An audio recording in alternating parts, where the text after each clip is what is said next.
Focus sur le rugby club toulonnais en compagnie de notre invité Mathieu Bastaro. Bonsoir Mathieu. Bonsoir. Alors Mathieu, on va revenir sur votre premier match européen ce week-end face aux Scarlets. Vous avez assuré l'essentiel, la victoire. Cependant, vous n'avez pas pris le bonus. Après le match, tu as déclaré: si tous les gens pensent qu'on va mettre 40 points à tout le monde, ils se trompent. C'est compliqué de répondre à cette attente. Ouais, c'est vrai qu'il y a depuis 2-3 ans, avec les résultats qu'on connaît au club, il y a beaucoup d'attentes. On attend toujours beaucoup plus de nous et c'est vrai que dimanche ça n'a pas été un match facile.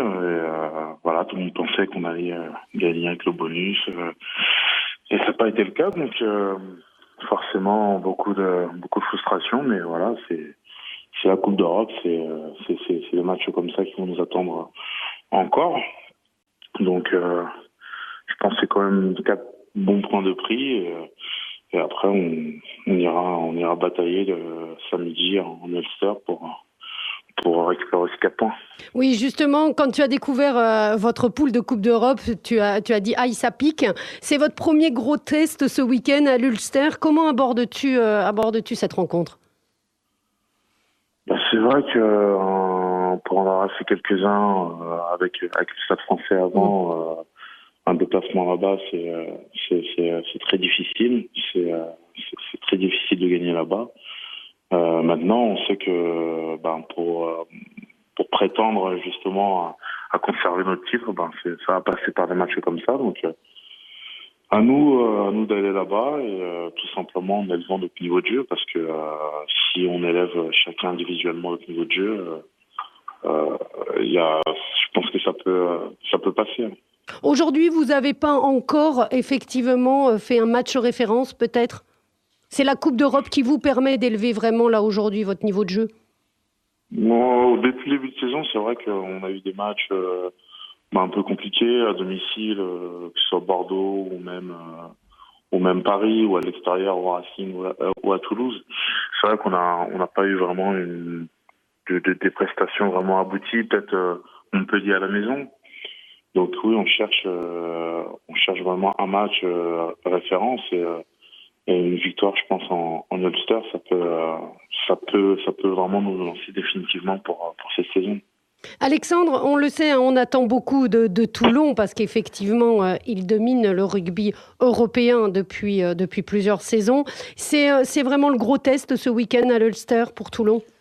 Oui, c'est le gros test. Et en plus, ils vont pouvoir se confronter à un concurrent en direct et affiché. Après moi, je reviens sur le match de la semaine dernière. Moi, malgré tout, je trouve que Toulon a dominé la tête et des épaules face à une équipe des Scarlets qui était joueuse. Voilà, comme le dit très bien Mathieu, c'est des matchs de Coupe d'Europe où tout est à l'arraché, tout est au couteau jusqu'à la dernière seconde. On l'a vu d'ailleurs, il marque en toute fin de partie. Donc ça va être ce vrai gros test, oui, face à une équipe, je dirais, prétendante dans cette poule très très relevée. Alors Mathieu, j'aimerais qu'on parle de toi un petit peu. On a le sentiment aujourd'hui dans cette équipe de Toulon, en tout cas, que tu te sens bien à côté de toutes ces stars, les Guito, les Habana, les Hermitage, Alf Penny cette saison. En quoi toi tu as le sentiment d'avoir le plus progressé ? Justement, j'ai la chance d'évoluer avec des joueurs de renommée et de qualité. Mais toi aussi, tu es une star. Toi aussi, tu es une star française maintenant. Ouais, mais bon, moi, je me suis jamais considéré comme ça. Je veux dire, voilà, j'ai la chance, voilà, de jouer ou d'avoir joué avec des mecs comme Johnny, Matt. J'apprends avec eux tous les jours. Mais voilà, je suis très à l'écoute. Je suis très à l'écoute de ces mecs-là parce qu'ils ont beaucoup à m'apprendre. Après, j'essaie de faire ce que me demande le coach sur le terrain. C'est pas très compliqué, mais j'essaie de le faire bien. Bernard, il est pas compliqué ? Non. Je pense que quand on fait ce qu'il demande, il n'est pas compliqué. Non, mais Bernard, tout le monde connaît son caractère. C'est quelqu'un de très exigeant. Donc, généralement, quand il est derrière toi, c'est que vraiment il attend ou il espère beaucoup mieux que toi et il essaie de t'accompagner pour que tu sois le meilleur possible. Donc maintenant, voilà, je le connais depuis quelques années. Donc voilà, se complète pas parfaitement bien. En tout cas, on te sent de plus en plus épanoui dans cette équipe toulonnaise. Ouais, je me sens bien. C'est ma quatrième saison. Tout va bien pour moi. Sportivement, ça va. Il y a des titres. On gagne les matchs. Un début de saison un peu compliqué, mais là, ça va. On va dire que je retrouve mes moyens. Donc, voilà, je me sens bien dans le groupe avec les mecs. On me demande aussi de m'investir un peu plus dans la vie de groupe, et c'est vrai que c'est quelque chose qui chez moi n'était pas c'est pas quelque chose de naturel. C'est ce que j'ai de demander, Mathieu, justement, vu que tu prends une autre dimension de plus en plus au sein de cette équipe, que t'es là, tu deviens l'un des personnages, je dirais, clés de l'attaque toulonnaise. Forcément, c'est normal. Après, les responsabilités vont venir aussi un peu avec ça. Alors, c'est justement, moi, je veux te demander comment est-ce qu'on te pas force ou pousse, parce que c'est pas trop ton tempérament, mais justement à prendre un petit peu le lead, en tout cas auprès des mecs, auprès des joueurs. Non, ouais. Enfin, les personnes qui me connaissent savent que c'est pas quelque chose de naturel chez moi, mais au bout d'un moment, faut prendre tout simplement ses responsabilités, quoi. Maintenant, je suis plus un petit garçon, un jeune joueur. C'est à moi je sais qu'on attend beaucoup de moi, que ce soit dans l'équipe ou dans le staff. Maintenant, moi, j'essaie de le faire le plus naturellement possible. Voilà, prendre la parole quand je le sens, ou quand je sens que je peux apporter quelque chose pour l'équipe, parce que si je sens que si c'est pour parler, pour dire que je suis là, c'est pas intéressant du tout, quoi. Voilà, j'essaie de faire ça le plus simplement possible.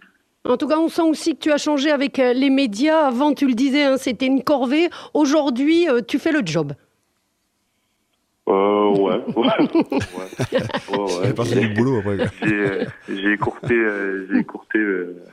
mon petit moment au cirque là pour être avec vous. Ah, c'est non, mais ça fait partie du boulot. Ça fait partie du boulot. Avant, j'étais pas forcément à l'aise avec ça.